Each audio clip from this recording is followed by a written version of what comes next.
오늘은 의의 열매가 가득하여 라고 하는 제목으로 은혜를 받으려고 합니다. 어느 집사님이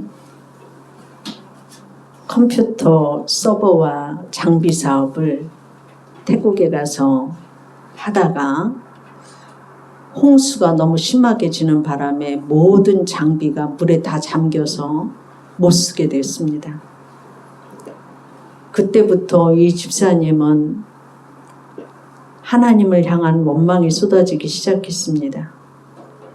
30대부터 기도하면서 하나님 저에게 오병이어의 축복을 내려주셔서 5,000명을 먹일 수 있도록 은혜를 내려 주옵소서 그렇게 기도를 했는데 하루아침에 물로 다 쓰러져서 아무것도 없게 되었어요.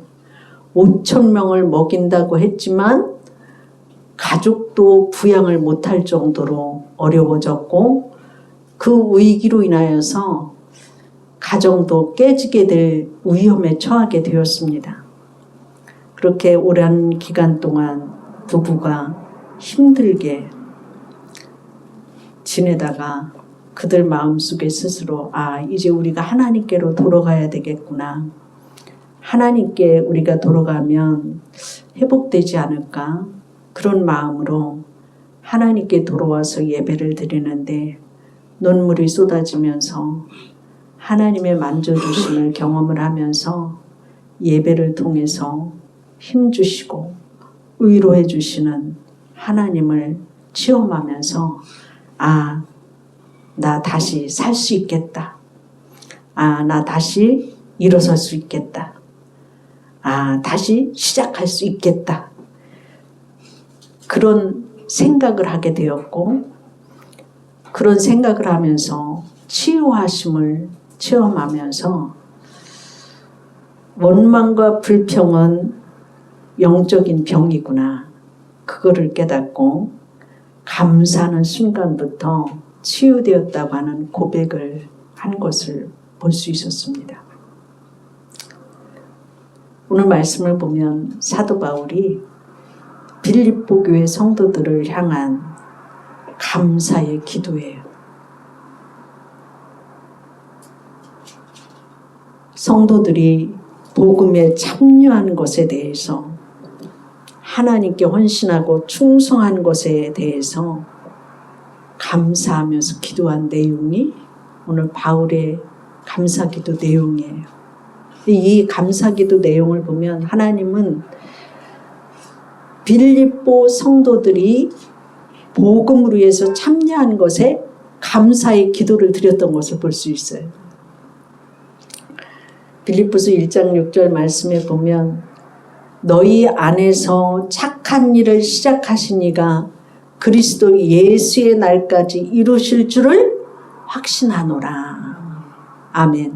우리를 통하여서 주님께서는 착한 일을 이미 시작하셨고 주님 오시는 그날까지 이루어 주실 줄로 믿습니다. 빌립보 교회는 사도 바울이 2차 전도 여행 때 세운 교회예요. 사도행전 16장 11절 말씀을 보면 바울이 아시아에서 복음을 전하는데 복음이 들어가지 않아서 하나님 앞에 기도했더니 마게도냐 사람이 환상 중에 나타나서 와서 우리를 도와달라고 하는 환상을 보고 사도 바울이 아시아에서 복음을 전하다가 마게도냐 지역인 유럽 쪽으로 복음을 전하러 갑니다. 유럽 쪽에 가서 이제 복음을 전하기 위하여서 그 나라에 들어갔는데 그 나라에서 이제 예배 처소가 없으니까 우리가 어디 가서 예배 드릴까? 그 예배 처소를 찾다가 그 모래사장의 강가에를 나가서 기도하려고 나갔더니 거기에 자주장사인 루디아라고 하는 여인이 있었어요.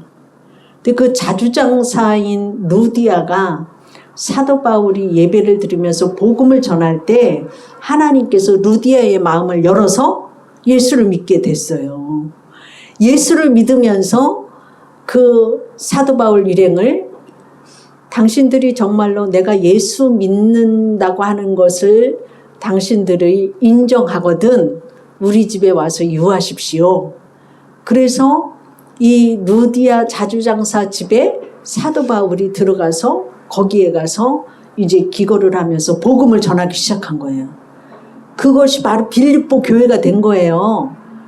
자주장사 그 여인 하나를 통해서 유럽에 복음을 전하는 첫 번째 전초 기지가 되어졌던 거지요. 한 사람이 이렇게 큰일을 할 수 있어요. 그래서 사도 바울이 그 빌립보 교회에서 나가서 복음을 전하기 시작하는 거예요. 복음을 전하는데 어떤 일이 일어나느냐면 귀신 들린 여자를 데리고 장사를 하는 사람이 있었어요. 그 귀신 들린 여자가 사도 바울이 가서 복음을 전하는 곳마다 쫓아다니면서 보라 이 사람은 하나님의 구원을 전하는 자로다 하고서 복음을 전하는데 꼭 쫓아다니면서 그러는 거였어요. 그 귀신 들린 이 여인이 바로 이제 바울이 복음을 전하는 데 있어서 방해를 받으니까 사도 바울이 하나님 앞에 기도했어요. 귀신아 나와라. 그러니까 그 점치는 귀신이 쫓겨져 나왔어요. 그러니까 점치던 그 여인이 온전하게 되니까 귀신이 떠나가니까 점을 칠 수가 없는 거예요. 그러니까 그 여자를 데리고 장사를 했던 사람이 사도 바울과 실라를 고소했어요. 귀신 내쫓아서 장사 못하게 해서 돈 못 번다고. 그래서 바울과 실라는 감옥에 들어갔어요. 감옥에 들어가서 한밤중이 되었을 때 찬송하고 기도했어요. 찬송하고 기도하고 찬송하고 기도했을 때 갑자기 옥토가 움직이고 옥문이 열렸죠. 옥토가 열리고 옥문이 열렸을 때에 간수장이 보니까 모든 죄수들이 다 풀려져서 자유롭게 되니까 다 도망간 줄 알고 이제 나는 죽었다 하고서 자결하려고 하는 것을 보고 바울이 죽지 마십시오. 우리 도망가지 않았습니다. 여기 다 있습니다. 걱정하지 마십시오. 그랬을 때에 이 간수장이 무릎을 꿇고 내가 어떻게 해야지 구원을 받을 수 있습니까? 그럴 때에 바울이 주 예수를 믿으라. 그리하면 너와 네 집이 구원을 받으리라. 그 가정이 예수 믿으면 구원받는다고 하는 소리를 듣고 간수장이 바울을 데리고 자기 집에 가서 매 맞아서 피 맞은 자국을 전부 닦아주고 그 자리에서 예수 믿고 세례를 받아요. 그 가정이 구원받는 역사가 일어납니다. 빌립보 교회가 그렇게 시작이 되어지고 그렇게 하나님의 일을 할 때에 감옥에 갇혔을 때에 간수장이 회개하고 예수 믿는 역사가 일어나고 그 빌립보 교회에서 또한 사도 바울이 내가 로마에 가서 복음을 전해야 되겠다. 그랬을 때에 하나님은 고급 배를 태워갖고서 간 게 아니라 사도 바울을 재판을 황제 앞에 받게 하기 위해서 로마로 죄수들과 같이 배를 타고 로마로 향하여서 갔을 때 죄수의 몸이었기 때문에 힘들었어요. 바울이. 거기서 순교하기까지. 그랬을 때에 빌립보 교회에 에바브로디도라고 하는 성도를 보내서 사도 바울을 도와서 복음을 전하게 하고 수종을 들고 섬김을 함으로 인하여서 마지막까지 복음을 증거하는데 협력하여 선을 이루고 섬기는 일을 했던 것을 볼 수가 있어요. 그러니까 사도 바울이 빌립보 성도들을 생각하면서 옥중에서 편지를 쓴 내용이 내가 너희를 생각할 때마다 너무 하나님 앞에 감사하다. 왜냐하면 너희들이 복음을 들은 첫날서부터 오늘날에 이르기까지 너희들이 같이 하나님의 복음에 참여한 자가 되었기 때문에 감사하다고 하는 것을 말하고 있어요. 하나님이 우리 교회를 보실 때 너희들이 복음에 참여한 교회다. 기뻐하시는 그 모습을 여러분들은 믿음을 가지고 이렇게 하나님의 일에 힘쓰시기를 주의 이름으로 축원합니다. 빌립보 교회가 사도 바울은 너희가 복음에 참여한 자가 된 것은 참된 지식과 총명이 경배되어서 주님 오실 때까지 믿음을 지켜서 성숙한 신앙인이 되기를 위해서 기도해 줬던 것을 볼 수가 있습니다. 복음을 위해서 헌신하는 모든 성도들이 서로 교회 안에서 사랑함으로 영적인 자녀들이 많이 있어서 복음 전파에 동참함으로 예수님의 사랑이 충만하고 성령 충만했던 것처럼 우리도 그런 영적 성숙이 일어나고 사랑이 충만해지기를 주의 이름으로 축원합니다. 두 번째로 보면 예수 그리스도로 말미암아 의의 열매가 가득하여 하나님의 영광과 찬송이 되기 위해서 기도했어요. 의의 열매가 가득하기를 위해서 기도했다고 하는 말이죠. 예수님이 마태복음에서 나는 마음이 온유하고 겸손하니 너희는 나의 멍에를 메고 내게 배우라 이렇게 말씀하셨어요. 이 말은 갈라디아서 5장 22절부터 23절에 나오는 성령의 9가지 열매를 줄이고 축약해서 정리한 내용이에요. 성령의 열매, 다시 말하면 그 성령의 9가지 열매는 뭐냐? 사랑과 희락과 화평과 오래 참음과 자비와 양선과 충성과 온유와 절제니라. 성령의 열매 9개를 각각 다른 한 개로 다루는 것이 아니라 한 인격 안에서 서로 연합되어진 상태를 말하고 있어요. 그래야지 열매를 맺는다고 하는 말이에요. 여러분 건강하니까 오늘 교회 나왔어요. 그런데 우리 권사님 나 다리 아파 죽겠어. 그런데 온 몸뚱이가 전부 다 감각이 다리에 가서 아파 죽겠지만 그래도 믿음 가지고 주님 앞에 나와서 기쁨으로 예배를 드리고 있는 중이에요. 근데 이 다리가 난 너무 아프니까 못 가겠어. 그러는데 다른 머리에서부터 팔서부터 온 몸에서부터 연합이 되어졌으니까 그래도 그거를 끌고서 이기고 나올 수 있었다고 하는 사실이에요. 그죠? 발 하나만 아프다고 하면 못 나오지만 다른 몸이 다 같이 움직여줬어. 다 움직여주니까 기어서라도 나왔다고 하는 말이에요.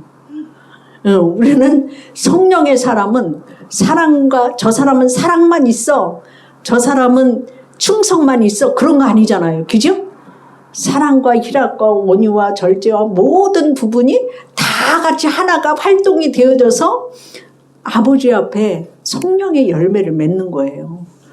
의의 열매를 맺는다고 하는 건 나의 신앙의 결과가 외부적으로 나오는 거예요. 내 내부적에 있는 모든 성령의 힘과 능력과 인격과 이런 모든 부분이 외적으로 나타나는 거예요. 열매를 맺으려면 나타나야 되잖아요. 그죠? 내 신앙의 결과가 바로 성령의 열매로 인해서 나타나는 거예요. 그래서 우리가 하나님 앞에 있어서 저 사람 온유한데 절제하지 못하네? 말이 안 되죠. 그죠? 온유한 사람은 절제할 수 있어요. 그러니까 온유가 나타나는 거거든요. 저 사람 충성스러운데 그러면은 그 충성스러운데 그 마음에 오래 참지를 못하네? 이러면 안 된다고 하는 얘기예요. 그 충성이라고 하는 이 자체를 할 때는 이 속에 오래 참는 것까지 다 포함됐을 때 그게 외부적으로 나타나는 거거든요. 우리는 하나님 앞에 있어서 의의 열매를 맺는 것은 내가 믿음 갖고 사는 그 부분이 외적으로도 나타나기 위해서는 먼저 내적으로 내가 열매를 성령의 열매를 맺을 수 있는 힘을 갖고 나타내야지만이 의의 열매가 나타난다고 하는 얘기예요. 그래서 우리가 스위스를 가보면 경치가 굉장히 아름다워요. 산이 높고 호수가 물이 맑고 모든 자연경관에 있어서 깨끗하고 아름다워요. 그런데 그 스위스라고 하는 나라는 평야지대가 별로 없어요. 그 관광지로 많이 가잖아요. 그런데 그들은 그 스위스 나라의 선조들이 그 장로교 계통의 그 믿음의 대를 이은 그러한 나라거든요. 근데 그들이 높은 산에 올라가서 생활을 하니까 생활이 어렵잖아요. 그죠? 뭐 평야지대가 좀 있어야지 먹고 살 게 많이 있는데 산이 높으니까 그들이 그곳에서 살 수 없으니까 무슨 일을 했느냐면 용병으로 나가는 거예요. 용병. 다시 말하면 다른 나라의 병사로 나가가지고 나라를 이제 밥을 먹고 사는 거죠. 그러니까 스위스에 먹고 살 수 있는 부분이 용병으로 내보내서 용병에서 전쟁을 해서 이겨야지만이 되잖아요. 근데 프랑스의 루이 16세 때 프랑스 혁명이 일어나요.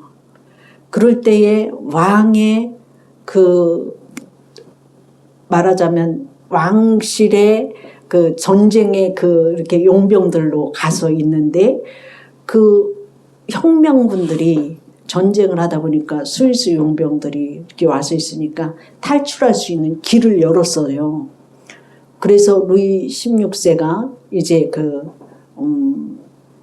쫓겨나는 그러한 것이고 그런 어려운 상황에 있었지만 끝까지 이 용병들이 루이 16세가 있는 그곳에서 목숨을 바쳐서 지키려고 했었어요.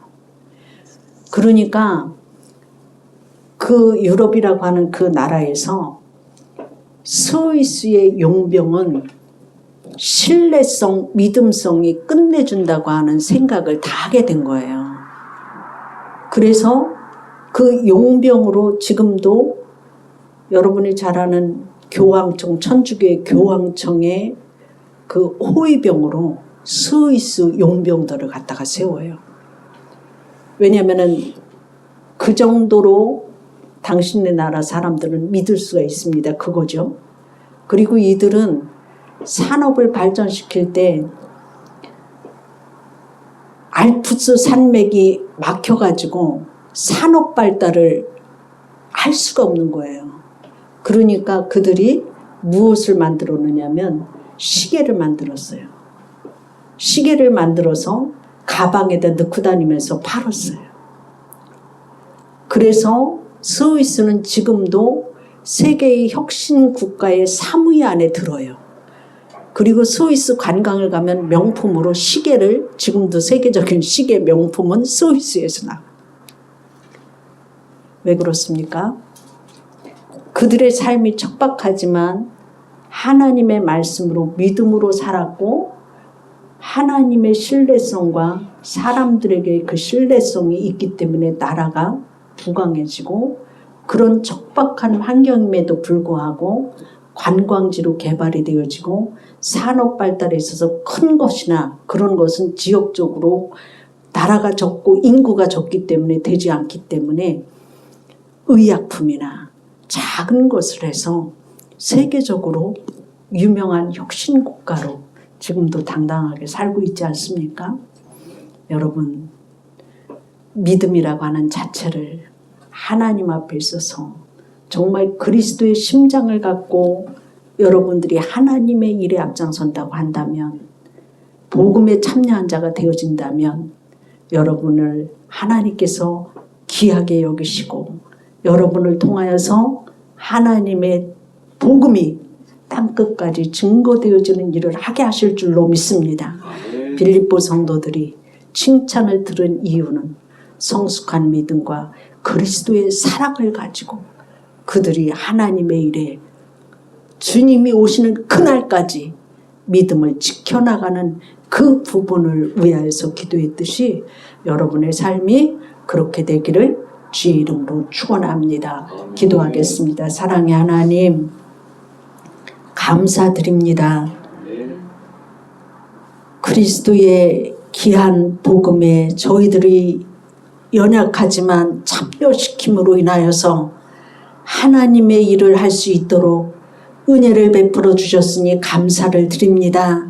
하나님, 우리가 그리스도의 심장을 가지고 복음을 증거하게 하시고 그리스도의 심장을 가지고 사랑하게 하여 주시옵시고 그리스도의 심장을 가지고 헌신하고 아버지 하나님 충성할 수 있는 우리들이 되어질 수 있도록 성령의 지혜와 성령의 능력을 더하여 주시옵소서. 그리함으로 하나님 기뻐하는 하나님의 복음의 일꾼들 되어질 수 있도록 축복하여 주시고 빌립보 교회를 생각할 때마다 바울이 기뻐하며 감사기도했던 것 같이 우리들이 주의 교회를 그와 같이 사랑하며 주님 마음을 기쁘게 할 수 있는 저희들 되어질 수 있도록 이끌어 주시옵소서. 감사하며 예수님 이름으로 기도드립니다. 아멘.